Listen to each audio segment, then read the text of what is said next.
Welcome back to the Working Well podcast, where we explore how human performance, business strategy, and leadership can be harnessed to help people and organizations thrive. Today's conversation is about a critical and often overlooked leadership truth that healthy, engaged, and productive teams don't happen by accident. They happen by design. I'm joined by Mark Reich. He's a senior coach and chief engineer of strategy at Lean Enterprise Institute. He's also a former Toyota executive. Together, we're going to unpack how lean principles and Hoshin Kanri, the legendary strategy deployment process behind Toyota's success, can help leaders align on purpose, people, and performance in very powerful ways. If you want to build an environment where employees are energized, connected to your mission, and able to do their best work without burning out, this episode is for you.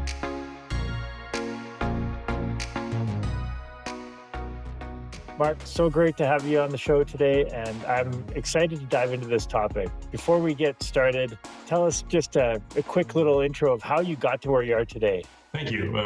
It's great to be here, Tim. I appreciate it, and I'm excited to talk about what we're going to talk about today. So I prompted this podcast by I've recently published a book, and how did I get there? It's kind of a long journey. But maybe briefly to explain, I spent 23 years with Toyota. I ended up in Japan in the 1980s because the U.S. economy was not doing so well. Japan economy was booming. I thought I could go there for some opportunities. I studied in graduate school there, learned the Japanese language, and then coming out of that program, I ended up getting hired by Toyota. So I think sometimes you make opportunities and you stumble on them.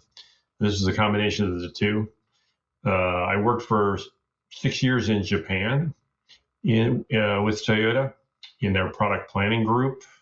I transferred back to the U.S. With Toyota then, and I worked at an organization called the Toyota Supplier Support Center, which was a group that Toyota set up in 1992 to help North American manufacturers implement their versions of the Toyota production system. So I got a chance to go in the field, work with many of them were Toyota suppliers, but also other companies. That Toyota kind of opened its doors to teach TPS to those organizations. I then, maybe most instrumental to this conversation, I transferred to our corporate strategy group and was instrumental in leading Toyota's corporate strategy in North America, obviously with the collaboration of many other people. But we used a methodology in Toyota called Hoshin Kanri that maybe we'll talk a little more about today. And then I left Toyota after one more assignment. I left Toyota in 2011. I came to the Lean Enterprise Institute, where I am now. I've been there 13 years. We're a nonprofit institute that's dedicated to helping organizations learn about the Toyota production system, or Lean. And I got a chance to work with a lot of organizations and try Hoshin Kanri outside of Toyota. And I realized I'm not going to be able to interact with everybody, and it's a really good, helpful methodology for organizations to learn. So I wrote a book about it called Managing on Purpose.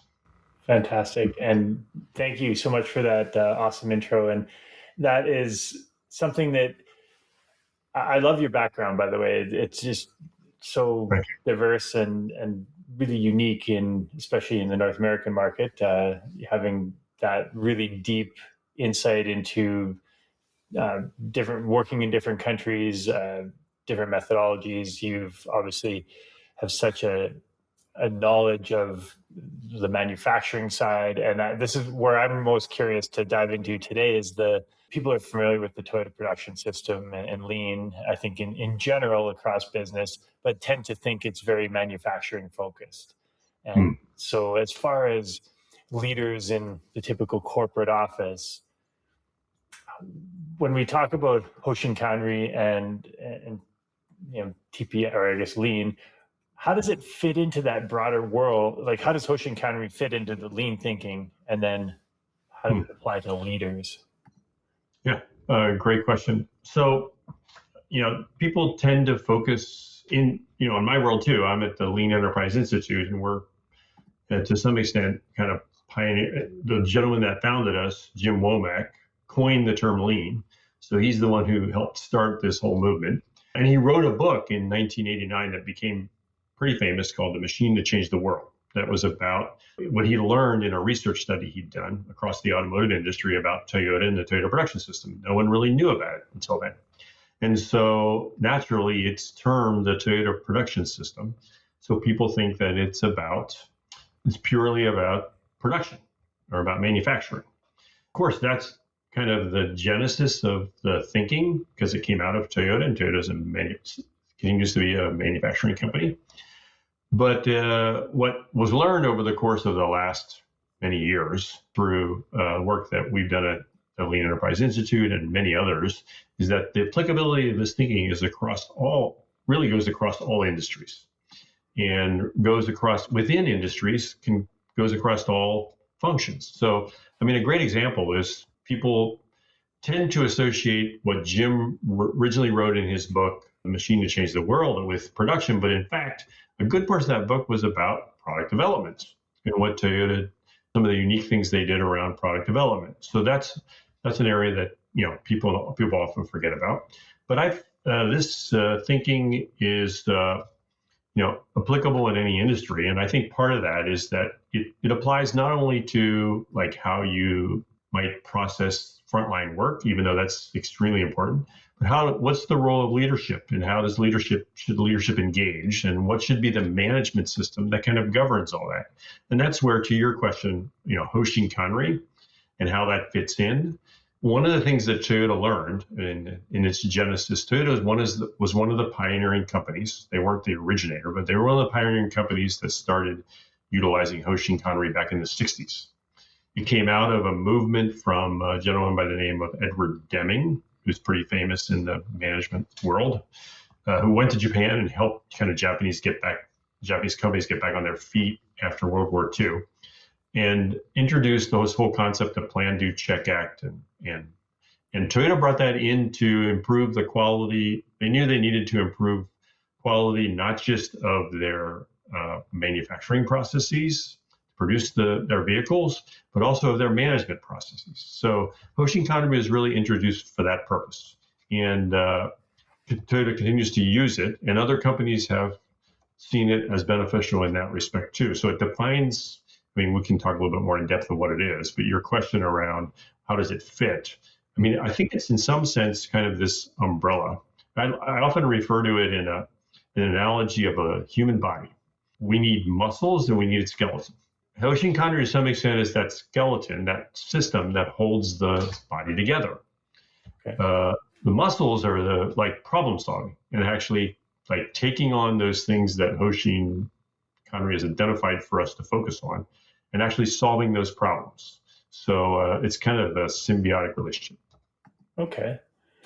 And I guess I like how you use the muscle skeleton aspect. That speaks to my background in the health and fitness. And I brought it up for a reason.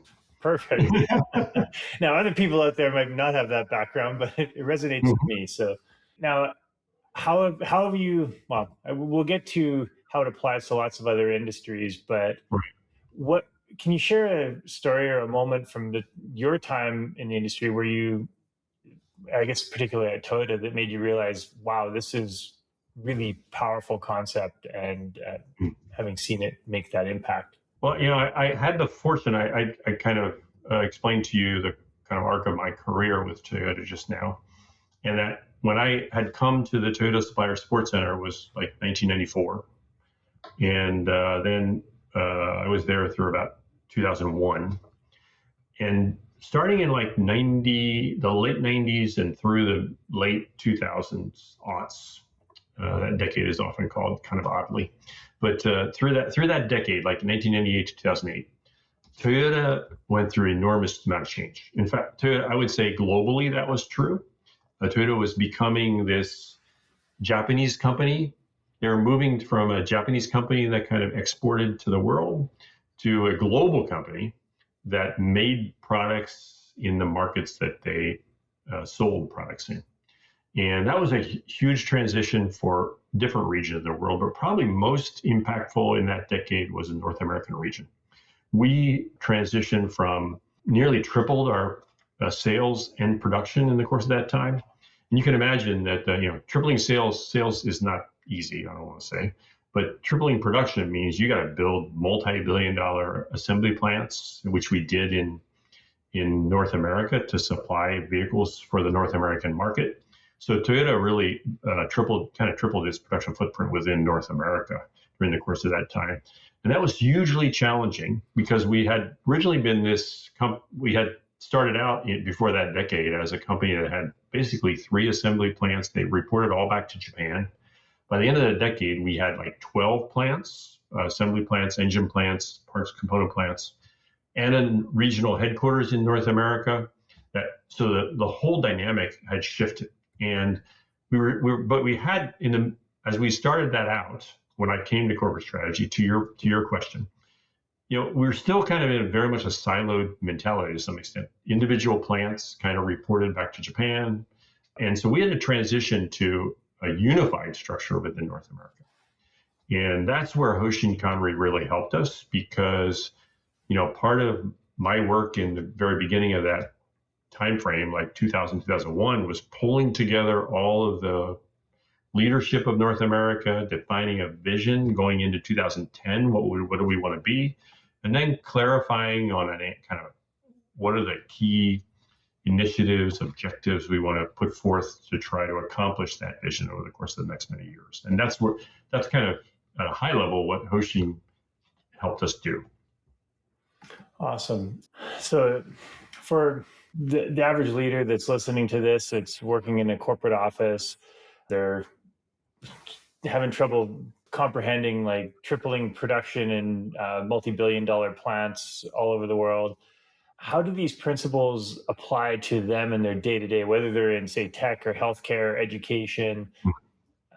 On a day-to-day basis, how do leaders incorporate these principles? So, I've had a chance to work in just about every industry, and particularly with the application of Hoshin Kanri, I worked in the construction industry. I was literally a half hour ago on a phone call with a leading institution in the healthcare industry and the hospitality industry. So it's applicable and up and down, I would say, size of companies. I've worked with multi-billion-dollar organizations. I worked with a company that has 150 people. And so it's applicable in all those situations. And I would say that it's probably helpful for me to read its definition. And I think then maybe if your audience heard the definition, they'd kind of understand that, they could see and hear that it's applicable in many situations. Hoshin Kanri, as I would define it, as I learned in Toyota, is a management system for strategy that defines midterm and long-term direction. And that's both objectives and targets, and annually builds alignment vertically and horizontally to the direction, manages the annual execution to the direction, and develops the capability of people throughout the organization. I know that's a little bit of a mouthful, but what that is meant to explain is that what Hoshin Kanri does for you is take this. I think if most organizations I've been to, and I think it's probably your audience too, they've at some point in time developed a vision for the organization, or they've got some guiding principles wherever they are. And but most of what I've seen is that it's communicated through a website or maybe a slide deck that is shared through a town hall meeting, or at best it's maybe posted on the wall somewhere. No one has a methodology. Most organizations, I don't want to say no one. Many organizations don't have a methodology to take that and break it down to actionable things, let's say on an annual basis, that we're going to do to try to accomplish those things. So Hoshin Kanri is a process, a methodology to help you do that, to take what are the impacting forces, so to speak, those inputs that are coming into your organization. And those things could be things from the market. It could be your shareholders. It could be your internal employees or your customers. What are those things impacting your organization? How do you kind of digest those and define what the key or primary objectives are for the organization? And then how do you put in some detailed activities and plans to try to achieve those things, and ensure that you develop capability of people to help achieve them too. And I would just one more point. Yeah. Sorry, it's just too many organizations I go to have like 40 or 50 things that they need to get done. I think that's way too many. Organizations need to focus on I say 3 to 5. Right. You know, like not more than that. That's what you want to, things that you want to, because this Hoshin Kanri's opportunity to change the business, innovate the business, not just carry on the business. I agreed. Yeah. And when you have too many priorities, nothing's a priority. One thing that stuck out in that is the development of the people, because Yes. I think that's what set, from my perspective anyway, where I see it setting apart from the typical goal setting, strategic planning that most companies do. And they go to this annual retreat and they map out all their goals and objectives and KPIs and blah, blah, blah. But often the people development aspect of it, the leadership side of it, is missing from that strategic plan. What can you say to that? Is that on track, or am I totally Yeah, off base? absolutely. The other thing that's I mentioned to you some things have seen in the field that I see missing, and that's like completely absent. Organizations don't see strategic planning as a methodology to develop capability. Particularly, in Toyota, it was particularly a way to develop capability of leaders, but other people in the organization too. And having worked in Toyota 23 years, and anyone who would listen to this who's worked in Toyota would agree, is that I thank every day for the development and the things I learned while in Toyota. But Toyota is absolutely an organization that believes that we should be utilizing the most potential out of everyone we have and developing their capability. And it's the responsibility of I was an executive in Toyota. I worked up through the ranks while I was in Toyota, and it was always particularly as I became a manager, a leader in the organization, it's my responsibility to develop the people that work for me. That's a primary responsibility. You have to get the job done. That's part of your job too. But the other half is developing people. So it's natural that any mechanism they use, or any methodology they use, like Hoshin Kanri, an organization, is going to focus on that too. So just that as context. Now, particularly around leaders, it's a great opportunity to develop capability of leaders, because if you think when we talk about those 3 to 5 things that we need the organization to get done, those are at corporate level. If you think about those as corporate level objectives, I can use an example from my book. There's a case study in my book it's a generic company that makes lawnmowers. It's not based on a real company, but it's kind of an amalgamation of my experiences. Mm-hmm. But it's this company is struggling to develop an electric mower, and the market is moving more to electric, which is actually a reality in the lawnmower market. But the leaders, if you think about that as an objective, that's not something that, for example, product development alone can accomplish. One function in the organization accomplish, one leader. You need production to be involved because they have to make the lawnmower. You need marketing and sales because there has to be a methodology to think about how to develop that, or how to market and sell that new mower to a customer base that didn't buy electric mowers from your company before.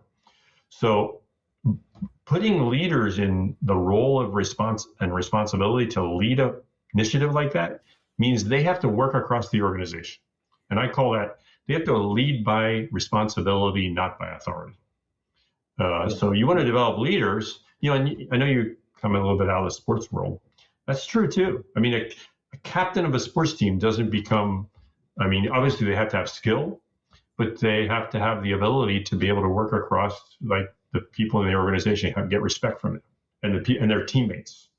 So I think that, that's a critical, and Toyota looked at that very closely.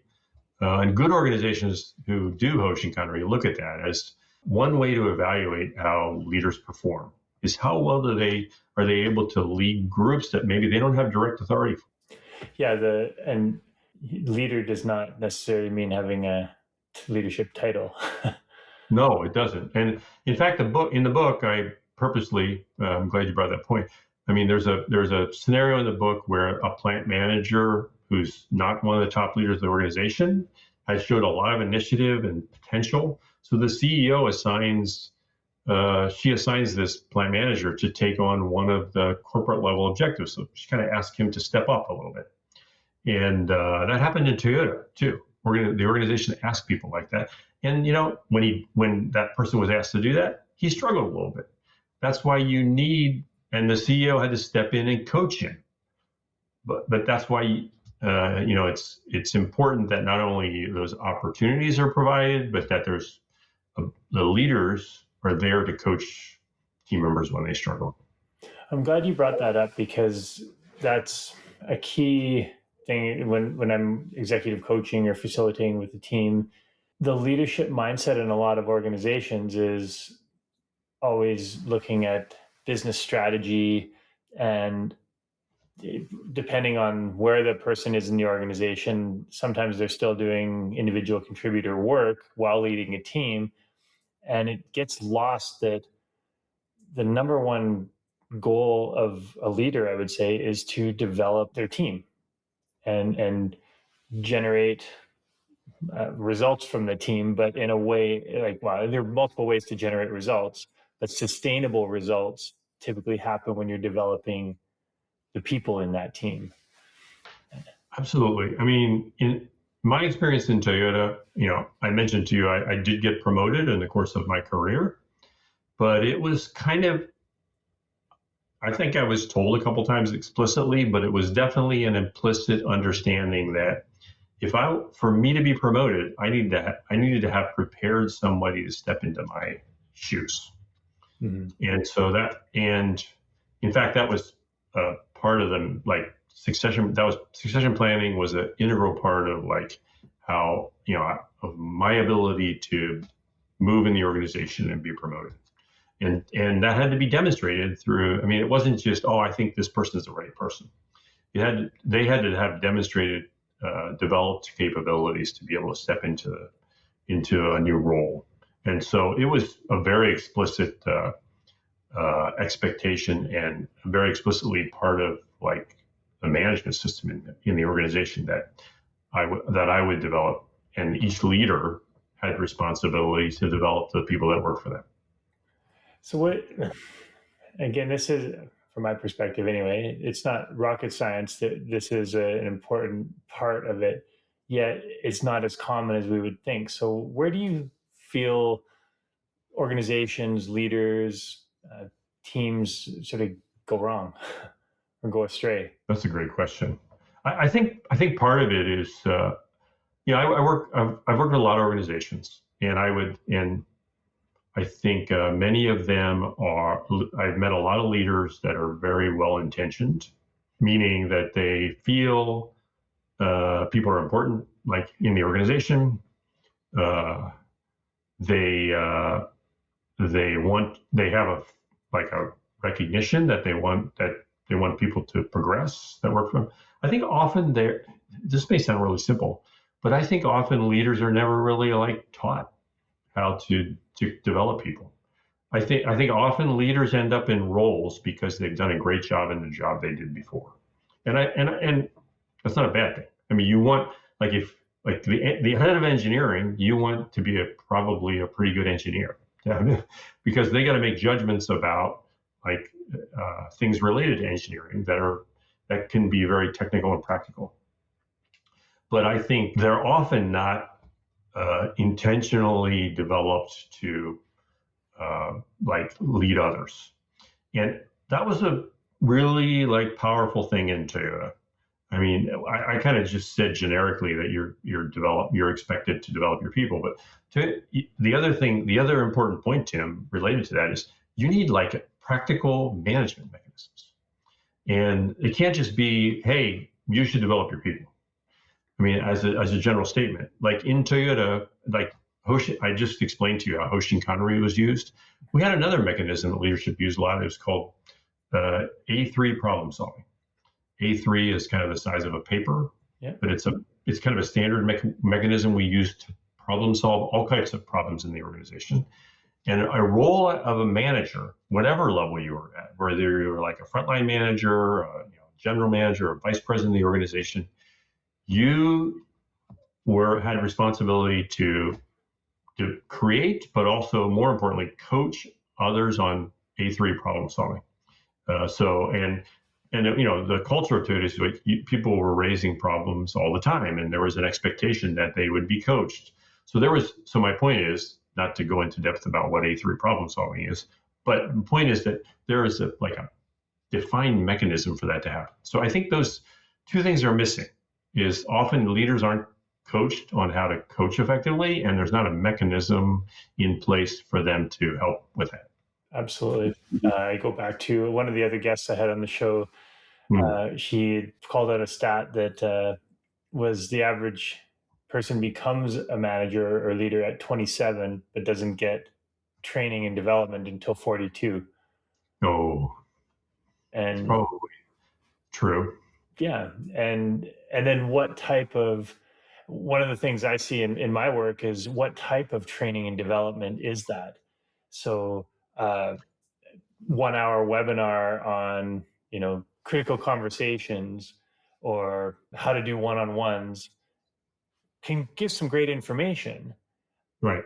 but what is the sustainment after that, the day-to-day interaction? How are leaders modeling that in the organization, and how is it being disseminated across the organization as a culture or a standard of excellence that is there?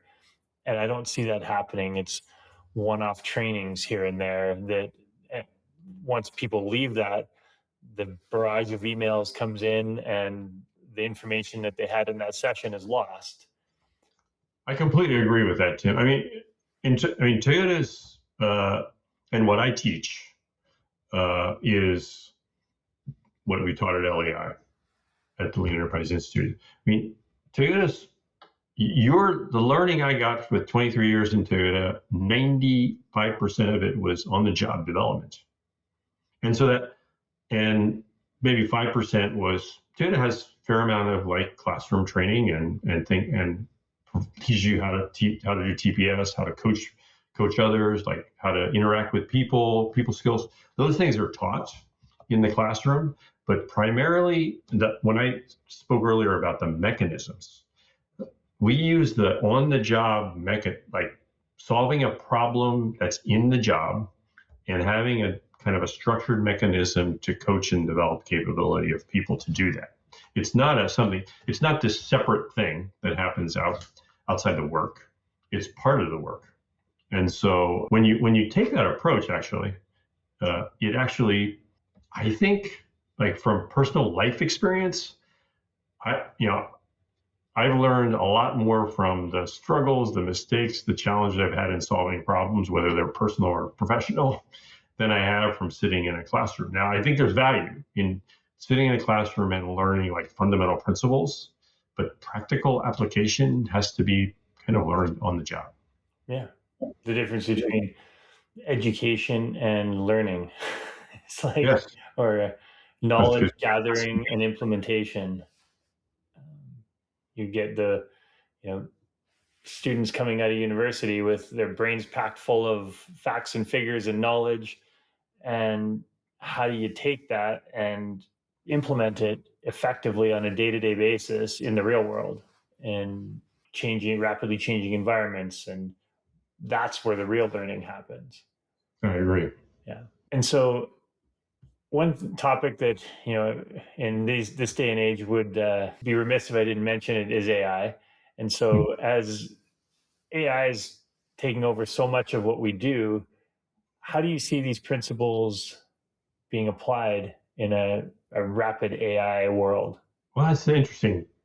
That's really interesting. I've had the chance to interact recently a few times with one of my former Toyota colleagues, a guy by the name of Art Smalley, who's doing some really interesting work in how AI can be applied to lean thinking in practice and problem solving.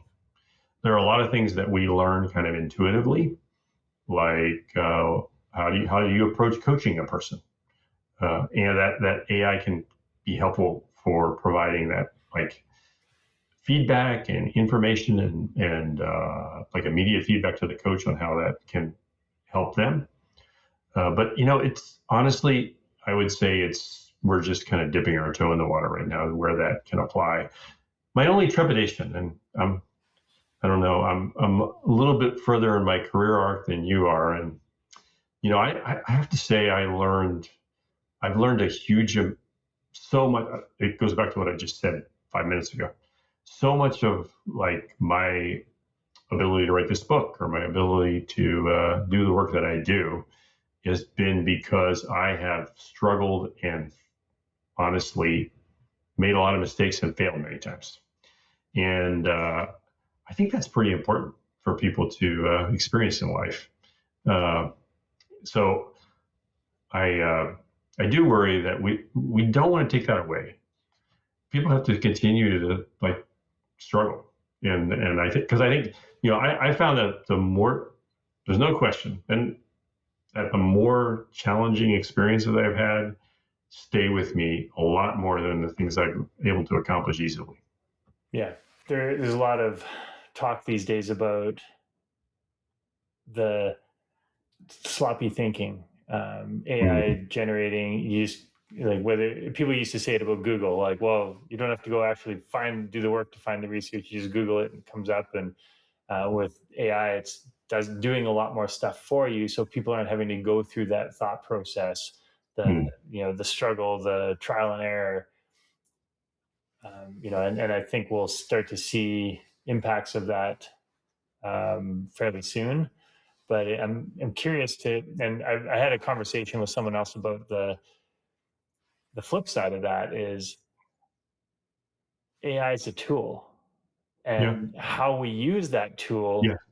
impacts the outcome more. So if we use AI as our teacher, and we Yes. use AI to help follow a system and make us and stimulate us to think differently, then it could be a benefit. Could be a huge benefit. I mean, one of the things, I mean, just a very practical thing that we're thinking about here about in regards to AI and uh, in terms of the point you're making is, there is in the world of lean, there is a fairly large body of knowledge. It's been accumulated over the course of um, like at LEI, we've been around for 27 years. The Toyota production system has been known for like close to 40 years. So there is, with our organization, others, there's like if you go to our website, lean.org, there's just tons of like information available that people can research and understand.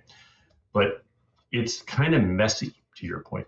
Like if I want to learn about something specific and I want to delve into that topic, there's not good methodology now to just kind of like to do that. So I think where AI could really help is supporting all like kind of the organization and and ability to generate quick knowledge around different topics that a person may be interested in learning. And so I think I think there are a lot of really good opportunities to use it. Well, actually, a previous guest on the show, her business is creating custom AIs for businesses that essentially amalgamate the common knowledge base of that business, the leaders within the organization, so it's searchable and use it for training and teaching and development. So the Yes, the we're talking about the same thing. yeah, yeah, Yeah. and that's awesome. So going back to the human side of things a little bit here, you've worked in a lot of different industries and obviously seen a lot of throughout your career. What would you say is I guess the lesson about human behavior that often trips leaders and teams up, no matter what field they're in? I think the most continues to be it's kind of an unending problem to solve. I think it continues to be uh, too many leaders, managers work and make too many decisions based on assumptions. Based on Without what, sorry? based on assumptions. Oh, assumptions, yes. Yeah, without really knowing the facts of like the situation. And I mean, we see this. I think this is an issue. I think honestly, this is an issue across the world. And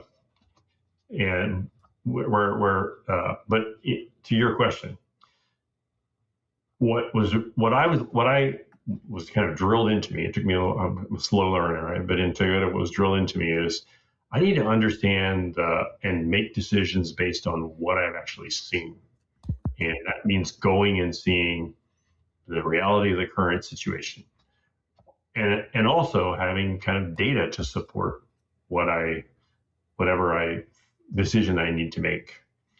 And I think in many situations, and I think I'm not sure the reason. I don't believe it's a rigor that many leaders have necessarily learned. But particularly, and so as leaders, as you grow in the organization, there may be a time when you were an engineer or a production manager and you knew a lot about like the issues that occurred in your production site or in your engineering shop. But as you've grown, you're asked to make a lot of bigger decisions and broader decisions, and you don't necessarily think about the ramifications of like what that's happening to the frontline work. Have gotten disconnected from that. And so one of the things, like, I get to spend a lot of time with executives and leaders. One of the things I've forced them to do, because we did it in Toyota too. I mean, I asked them to solve a frontline problem. Like if not, so if you're so, I mean, let's use healthcare as an example. If there's a currently unexpectedly long wait time in the emergency room of the hospital, well, I'll ask a leader to understand, like go and learn and understand why that problem occurs through observation. You can't just, it's not just gathering data, because when you go and see things, you learn you know a lot more facts around. That's a key part of of TPS, right? Is going to the source of the problem, get to the people that are dealing day to day with that, talk to them, observe them, and see it in action. That's right. Yeah. So back to your original question, I still think that is opportunity.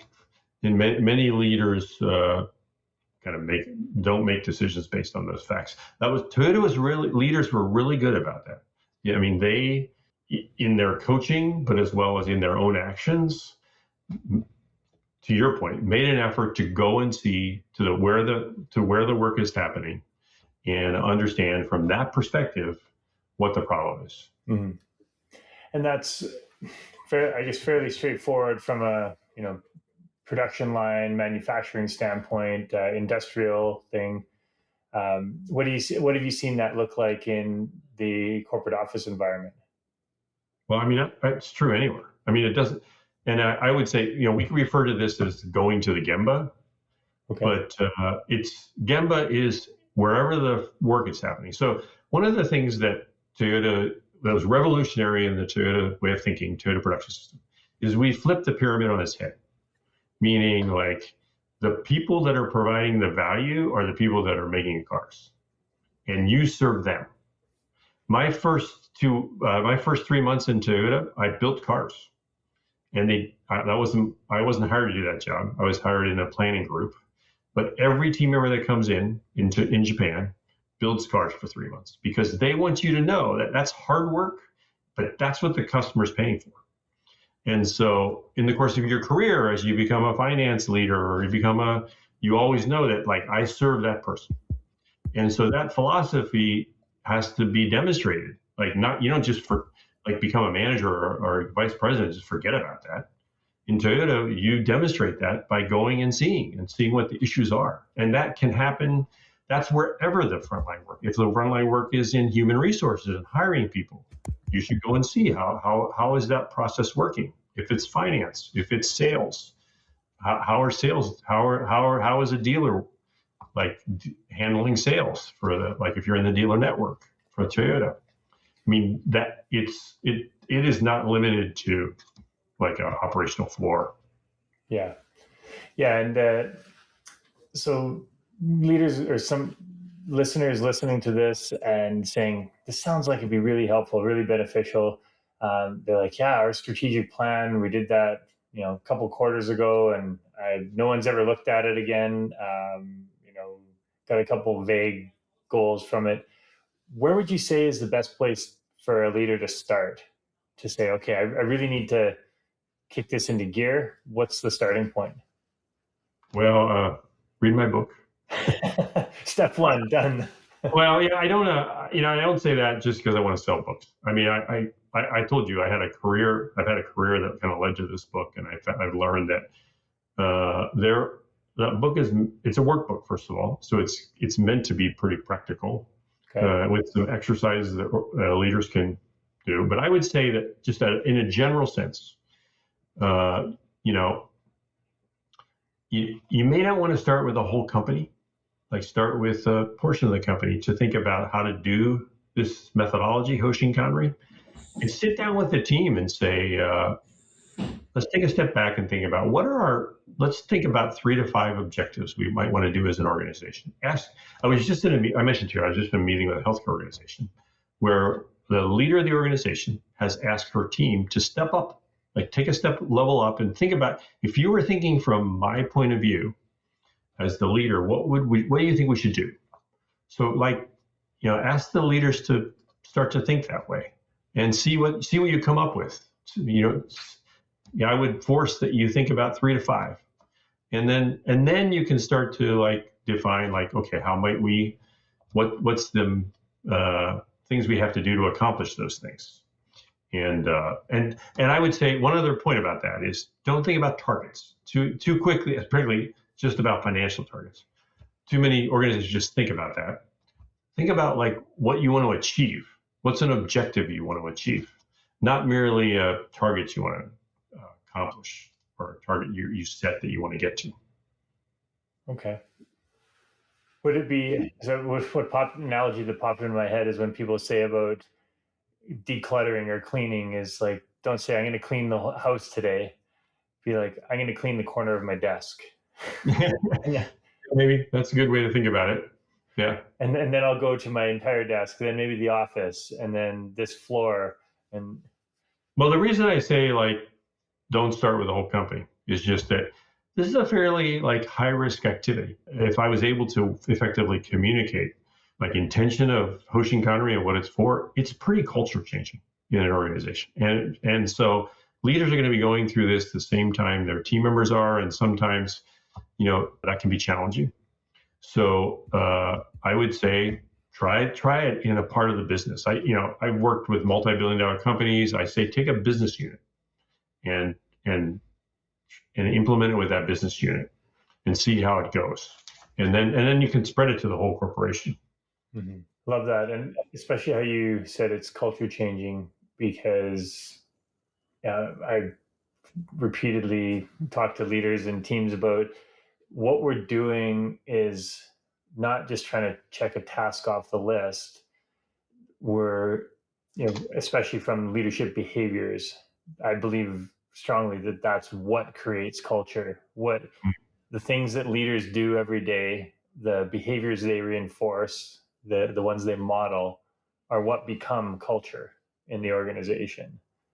Absolutely. And whether they think they're doing it or not, they're building culture on a day-to-day basis. And that can be tough to change unless there's really a strong mindset, a strong vision for what change has to happen, and the commitment to stick to those behaviors that are going to create the change over time. Yeah, well, you do this work with executives, and I do believe that a coach is helpful. I mean, an external coach. I was having a conversation this morning with a gentleman who was a executive leader in Toyota around the same time I was. He had originally came. He was in Europe. He's in Europe, but he originally had come from General Motors, where and entered Toyota as kind of at a pretty high level. And it was a big challenge for him to the cultural change. Yeah. But in that case, I mean, Toyota's not going to change their whole culture for one person. I mean, so he's going to have to adapt to that culture or find another place to work. But in many situations, it's leaders want to change, but they don't, they're in the current state of the culture of the organization they're in. And so they might want to change personally, But I think having someone to help them do that is helpful because you're not in like Toyota where you're just surrounded by the culture and people that know the culture already. I think a coach is helpful. Oh yeah, I'm obviously biased in that sense. Well, me too. I think we're both in that situation. Yeah, and in the perfect world, everyone has a coach. Yeah. And Tiger Woods has coach. Yeah, all the high. LeBron James has a coach. Yeah, and when leaders can start to shift their mindset and put on that coach hat to work to coach their team, then it becomes scalable. That's right. And that's what I hear a lot about is like, oh, executive coaching is so expensive and it's it's not scalable, and it is when you can start coaching one person and then they coach someone else or a couple other people and they coach a couple other people. That's scalable across the organization, but it starts with intention and this purpose. You talk about connecting corporate objectives to the daily work and getting close to the work. Where have you seen, I guess, the impact of that on frontline workers? And I'm sure you saw this lots at Toyota, but where those frontline workers could start to really see the impact of their work on the big picture and how leaders communicated that. Well, I've seen that I mean, that's a primary part of the work that I do. I mean, I've seen that in healthcare organizations. I've seen that in construction companies, other organizations. But it, like, again, what is, and of course I saw it in Toyota. I was just at Toyota like a few weeks ago, and I saw it again.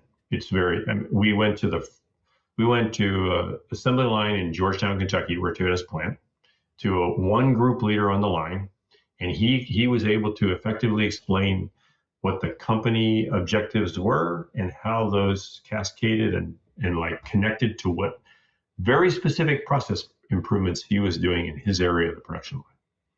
And I think so that's what Hoshin Kanri is all about. Perfect. I mean, if we're going to conclude the conversation, or however we're going to conclude this today, to me, it's about having a good management system that defines those objectives at the top, gets alignment to them, and then has a way to break those down to the levels in the organization to do that. And my book explains that in very practical detail. I mean, you could develop a corporate level Hoshin.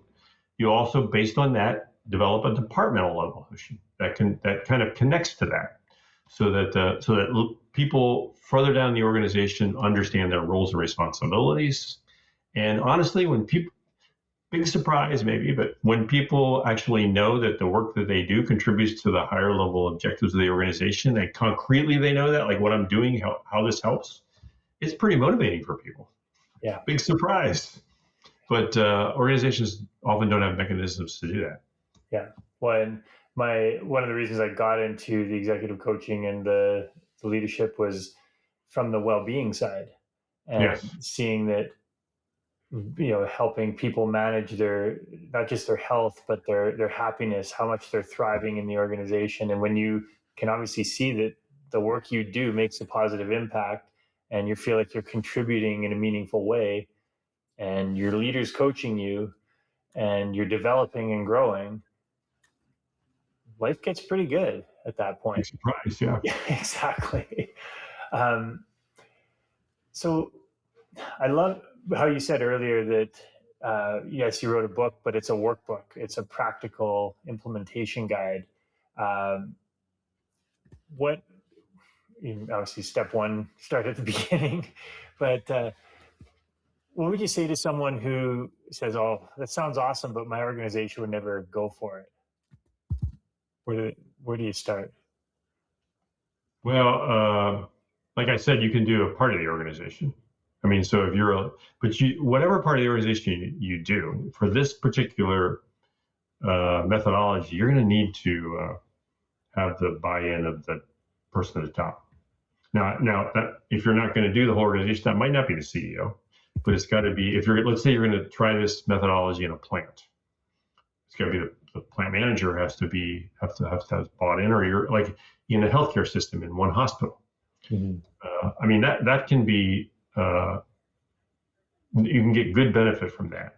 But this is a leadership system.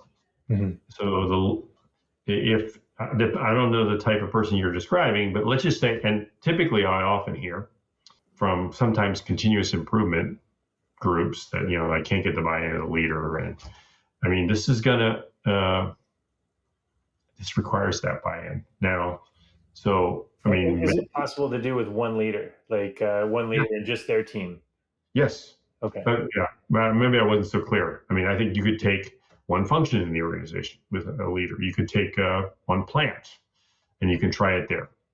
And I've done that in organizations, and it generates benefits fairly quickly in an organization, because all of a sudden, to your point, to our discussion earlier, people know what they're supposed to do, and they're contributing to a few critical things that the organization needs to accomplish.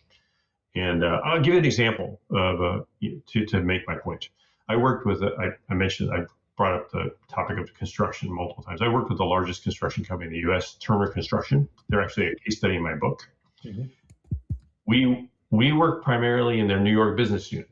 Now, Turner's a big company, and their New York business unit's pretty big, probably $8 billion revenue, but it wasn't the whole organization. They're like a $25-30 billion company. So, but within that business unit, safety was a critical issue for them.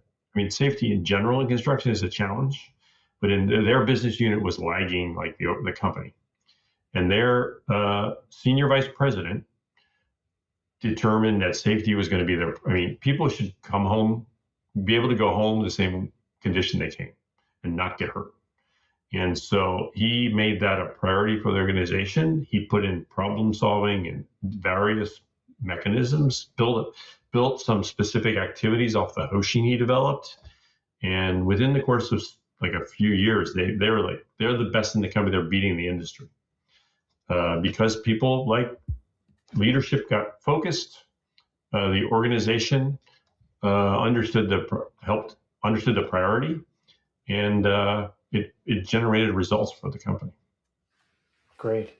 Yeah. And when you put those things in place, we know it works. That's right. Yeah. So when you look, if we put on the crystal ball, I guess we'll say, what do you see? What most excites you about the next 5 to 10 years of change in leadership and strategy in an organization? Well, I think one thing that does excite me. I have 2 children. They're 35 and 29, and I think the generation below me is much more expecting that we work better together. I mean, so I don't know if that was always. I came from a fairly competitive generation, and sometimes we work well together, sometimes we didn't. I would say that the next generation really looks at, and some of the key concepts of my book about alignment and collaboration, I think they feel is really critical. So I have a lot of hope for future generations being able to carry forth that kind of thinking, which I think will helps society, helps I think organizations function better too. I agree, and I would support you in that. All right, one last question is to wrap up. Best leadership advice you ever received? Oh, best leadership advice I ever received was probably, I kind of alluded to this a little bit, but there was a point where I was really struggling in my role. When I was in Toyota, I was a manager level. I wanted to grow and become an executive in the organization. And my manager at the time told me, Mark, you need to think 2 levels above where you are. In everything you do, think about the perspective of someone who's a vice president in the organization, and how will they think?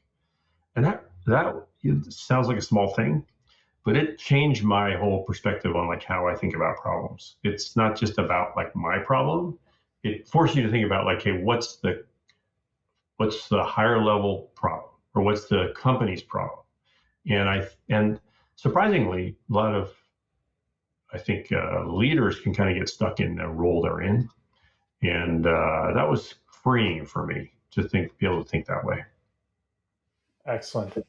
Well, Mark, thank you so much for sharing your insights. It's been awesome to have you on the show, and I appreciate you sending me a copy of your book to read through. And I know people and leaders and teams out there will get extreme value from the workbook. Thank And you. I will make sure to post all the links to it in the show notes. And where can people find you?